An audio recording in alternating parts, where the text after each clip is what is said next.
Welcome to Little Hearts and Love, the space where we nurture feelings, one heart at a time. Today we are going to talk about a very important feeling every child has experienced at some point, the feeling of being left out. Whether it's in the school play, or at home, or a party, anywhere, kids always feel left out at some point. Today we are having someone special, a parent, a mental health nurse, and someone who has dealt with children for very many years. I'm so happy to have you, Miss Esther Ruth. Welcome. I'm so delighted to be here with you. Let's start with a very simple question. What do you think kids have in mind when they feel left out? What goes on in the child's mind when they feel left out is a lot. And because it is a lot, it affects their mental health. And what happens in the mind is a lot of feelings. One of them is sadness and feeling hurt. It really hurts to be left out.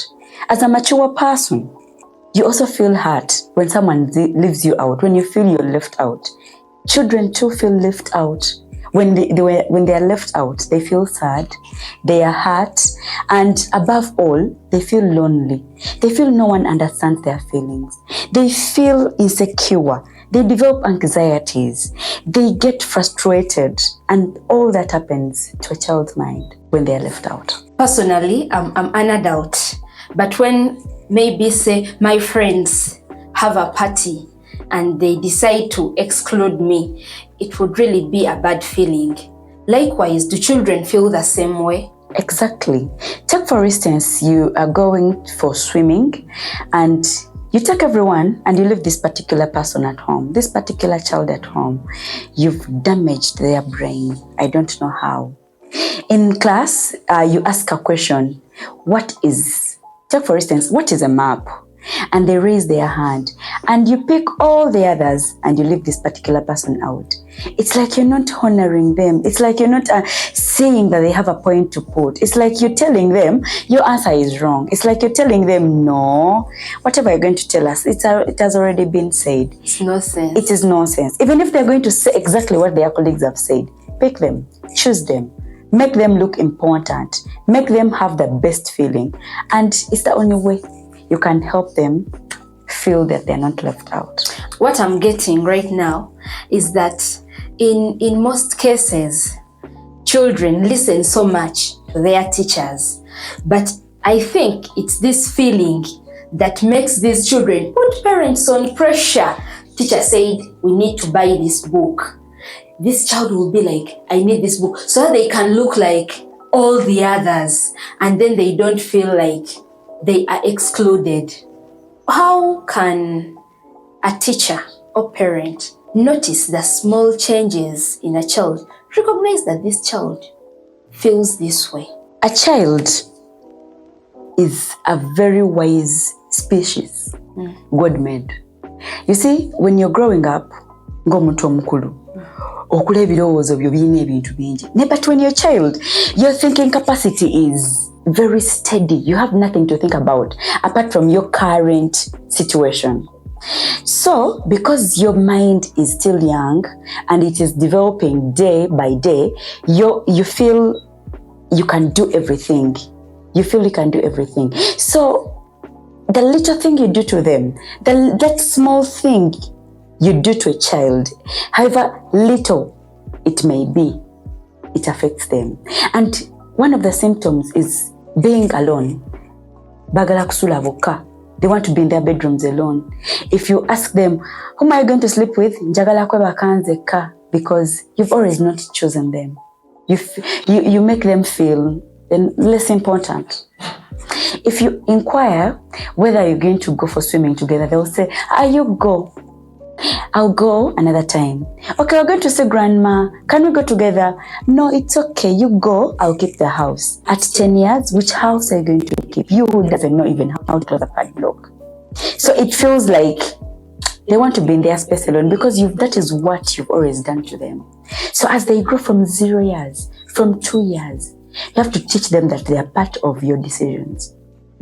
Allow them make their own decisions. The more you make decisions for children, the more the more they actually feel left out. But the more you get opinions from them, the more they get involved. They feel involved in everything they do. So being alone, doing the other things by themselves, not answering questions. I mean, you ask them in class, what is this? And for them, they don't raise their hands, even if they have the correct answer, is a sign to show that you've always left me out and leave me out forever. You know, one time I was with a group of children and we were playing Scrabble. So there is this particular child who wasn't so comfortable with spellings and the rules of the game. Others grasped the rules instantly, but this one, because of her age, she didn't. She was a bit young. So we started playing Scrabble and everyone was forming those words. Not so rare words, but simple words. And then for her, she was forming words at some point, and then she wasn't following the rules. She would just place the letters anywhere on the board. And then every time she would place the letters, they would tell her, no, you're wrong, follow this. And then she started feeling bad. She sat and then looked at everyone playing. Then in a few minutes, she burst out and shed all those emotional tears. And when I looked at this girl, I realized she wanted to play, but she was feeling as if she's not a match to these fellows. What I did, I sat with her. So every time I could form a word, we could form it together, and then she started playing. And then you could not even tell that she's the one that has been crying. She got so calm and comfortable, and then she enjoyed the evening. And then that's when I realized that could be a better solution. You know, when we were growing up, they used to tell us, Toina kabira bwerere. That seems yali akabira bwerere, but there's a point. You know, children's emotions are always not paid attention to. But every time you pay attention to children's emotions, you actually understand children much better. Me, as I think there is a child I nursed who used to really want to get involved in everything, whether they know it or they don't know it. She was getting involved in every aspect. So I used to ask myself, why do you get involved in things you don't understand? And this particular boy told me at school, my teacher told me whether I know or I don't know, I should participate so that I learn. That was the best teacher. You know, children spend most of their times when they start schooling with their teachers more than their parents. So in most cases, they open up to their teachers more. Their teachers teach them more things than their parents, especially when they start school. And that is the prime age. At 3 years, the child's brain is still growing, passing through a lot. They learn more things. They get motivated easily at that age. As a child, when you are their mentor, when they are looking up to you, your teacher, a parent, a church person, church leader or someone, you have to make sure their opinion matters. And if you do that, they will never feel left out. They'll always embrace you. Actually, they run more to the people that chooses their ideas. Take for instance, what are you going to put on this Sabbath? You don't iron whatever you want, but take them to the wardrobe. Let them choose that pink dress. They iron it together. They'll actually embrace it more. But when you choose for them all the time, you're choosing the white, the yellow, the pink, the yellow, they actually get bored. So if you want them not to feel left out, involve them in your decisions for them. Which school will you go to? I think you'll go to this school because I can afford their school fees, and you'll go to this school because it is nearer home, or you can go to this school because I can easily pick you when I'm taking you back home. Not out of the blue. You're going to Namiriango because my father went there. Who said your father is me? We don't do that. Get them involved. Have a reason why you are taking them. Why you're doing what you want to do for this child. This is getting exciting. You know, you cannot give children everything they want in life. Sure. And sometimes their decisions may not be logical. They decide as children. But how can we as parents, teachers, caregivers, teach these children to handle rejection in healthy ways instead of damaging their self-worth? one thing you should actually do and never forget is to validate children's feelings. Validate them. When they are crying, it's okay to cry. Comfort them with empathy. With empathy, comfort them. Make sure they feel your presence. Make sure that their feelings matter to you. It may not make sense to you as an adult, but they have a reason they cry. Why are you crying? They start telling you now,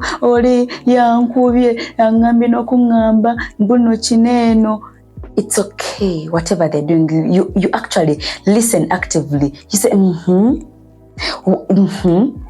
what happened? Where were you? How comes you ended there? So when you actively listen, you've paid attention. Encourage communication. Encourage them to tell them their most painful and the less painful things that happen to them, whether at school, at home, or church, or any gathering they go to. Encourage them to always openly communicate. Mommy, today I am going here to play with my friends. Eventually, when they grow up, they'll start communicating where they go. They'll start communicating on whatever feelings they have. And they'll tell you, and it's you actually as a parent, okay, a caregiver that benefit. The other thing is to build their esteem. Build their esteem. Make sure you raise their esteem. When they put on something nice, kubawane, omugambe, wow, you're such a handsome boy. You're so beautiful in that yellow dress. You're so beautiful in the purple wear. And you teach them that this color is called lavender. And every time you put it on, it looks beautiful on you. I tell you, they will walk with their heads high because it has started from home. You know, talking about self-esteem, we have people, youths, because they were raised with a lower self-esteem, but who come future boyfriend I'm rejecting because they don't know how to handle rejection and they have not learned that from childhood. Some even want to commit suicide because they've been rejected by a boyfriend. Maybe you're at work, you've been rejected 5 job interviews. Someone starts questioning their capacity. They start questioning their qualifications because they've been rejected. So it's very, very important for children to learn how to handle rejection when they are young. That's true. Rejection is part of life. Even at 8 years, you'll still be rejected by your own children. So we have to teach children how to handle neglect, how to handle circumstances in life that are not positive. But how do you teach them is the question in mind. How do you teach a child that, it's not always yours every time? When you go for that job interview, it is not always yours. You know, you've just made a statement that when they become youth, they want to commit suicide. No, they actually commit suicide. They not only want. Statistics show that suicidal cases are more in children, in youths that are always rejected. But if you teach a child as they grow up that rejection, neglect is part of their life's journey, they'll never commit suicide when they grow up, when they become this. So you have to know, you have to teach them. And how do we teach them? Is to at times refuse. Mommy, today we're going to sleep over at my friend's home. No, today you're not going because I want to see you here today. Give them a reason why you've refused. Mommy, today we should go for swimming. You said every Sunday we have to go for swimming. No, today we are not going. We're not supposed to go for swimming every day. So every Sunday, if we're going for swimming, this Sunday, I don't have money. We shall go another time. Mommy, today I want to put on this. No, baby, we are not going to do that. We can just eat some time to come. You have to teach them that not all their questions should be a yes. At times it is a no. You have to teach them that even if it is a no, it is still okay. Because at times you can say, today we're not going to have swimming, and they get so angered. They feel so frustrated because mommy has said no. But when you start saying no when they're still at 0 years, by the time they're 6, they know. If mommy says no, it is a no, and life has to continue moving with a smile, actually with a happy smile, with a happy face. Because a no doesn't mean you hated. And no can mean it is okay, we shall have it another time. You know, even as adults, it's not that every time we go to God in prayer, He gives us everything instantly. True. God also says no sometimes. And because He says no, these children should also learn that as parents, sometimes for their own security, for their own safety, we tend to say, Nedda, oba, ojira olindako. So after these children going through rejection, waliyo engeri gye tuyinza okubayamba after rejection, mbeerawo ntya? How do I stand up, upright, head high, even after rejection? The only hope children have are their parents, caregivers, teachers. So stand through for them. Walk the while with them. Walk that mile with them. Hold their hands and make them feel important. When I was growing up, I worked somewhere and it was a merchandise shop. A mother came with a son. Son was about 4 years and they wanted to buy a toy, but the mother didn't have, I think, enough money for that toy. So the baby boy started crying really bitterly. I want that toy. If you don't have it, I'm not going to go with you. Mommy, you're not okay. Mommy, no, you have bad manners if you don't give me this toy and blah, blah, blah, blah, blah. And then the mother said, look here, we are going home. That toy, you're not going to get it today. And the boy was so frustrated, actually sat down and nasite vigere and so much. The mother felt bad, went back to the shop, bought the toy for the boy, and they went home happily. But inside me, I was boiling. I was like, this is not the right thing to do. Your no should be a no. And your yes should be a yes. From 0 to 6 months, you can tame your baby, not to govern you, but you to govern them. You're breastfeeding them, and I hear parents say, because they've started governing you. Because you taught them how to govern you.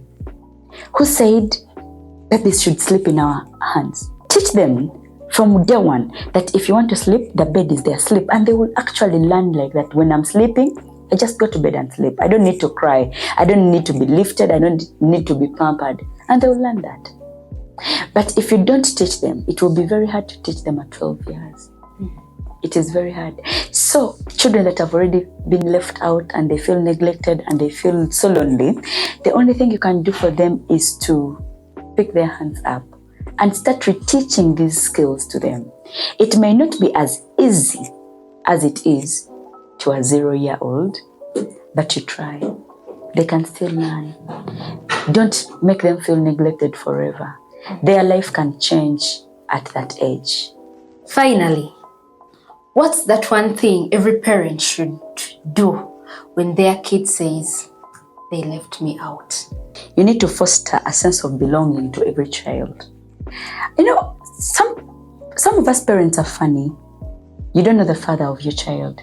So you give them names that show no belonging. Your child is Chisache Grace. I'm not tagging anyone, but this child doesn't have where they belong. So you have to give them a belonging. You have to let them grow up that they know. So you have to give them a sense of belonging.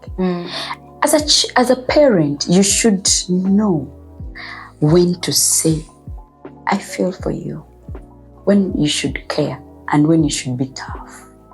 Not all the time to be tough, and not all the time to be this caring, loving parent. Tongwatira ku mwana. Nze omwana wange tebamukuba. Nze omwana wange tebamuboggolera. No, not all the time. Not all the time. So when you're grooming your child, at times mwetaaga okumuboggolera.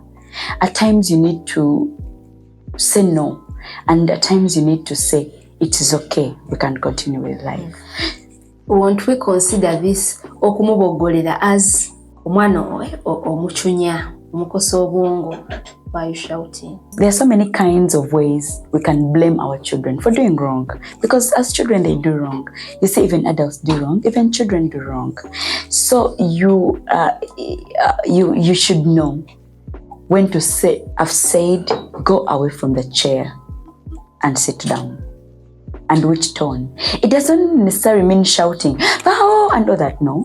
But I mean, be serious. You say, I've said, leave the chair and sit down. Period. You don't need to shout.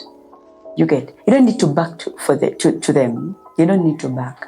But rather, you need to be serious. And your word should remain your word. Thank you so much. It's been a pleasure to have you today. I'm really delighted. And to our viewers, if you feel this has been helpful, don't forget to subscribe, share, like, and follow. If you have any questions or even a supplement, let's meet in the comment section. Stay tuned. Until next time, shalom.